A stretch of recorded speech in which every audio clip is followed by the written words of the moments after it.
लोक कला केंद्र के प्रस्तुति।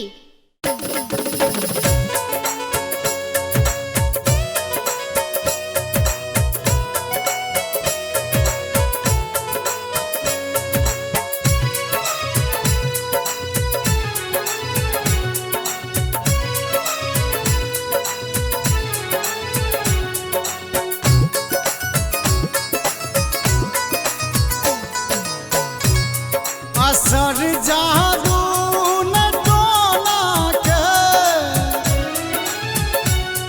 असर जादू न टोना के, नशा प्रेमक ई लागै छै, ई त दिल के बीमारी छै, ई त दिल के बीमारी छै, ई त दिल के बीमारी छै।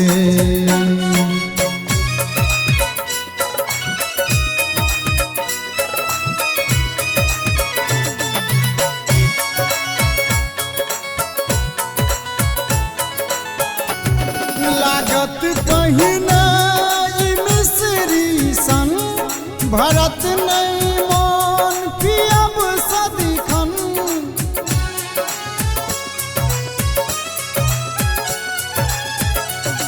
लागत पहिने मिस्री सन, भरत नहीं मन पियब सदिखन, भरत नहीं मन पियब सदिखन, पीनु पीने भरी दुनिया बुझब बनल शराबी छै, ई त दिल के बीमारी छै, ई त दिल के बीमारी छै।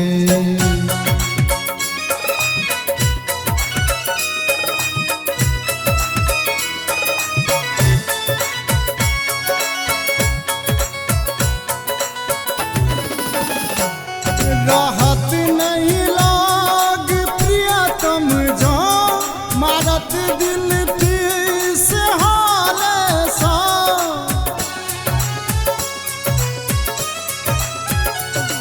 रहत नहीं लाग प्रियतम जो, मारत दिल तीस हाले सा, मारत दिल तीस हाले सा, बेकल भगीत भावना गायब सबके सुनाबै छै, ई त दिल के बीमारी छै, ई त दिल के बीमारी छै।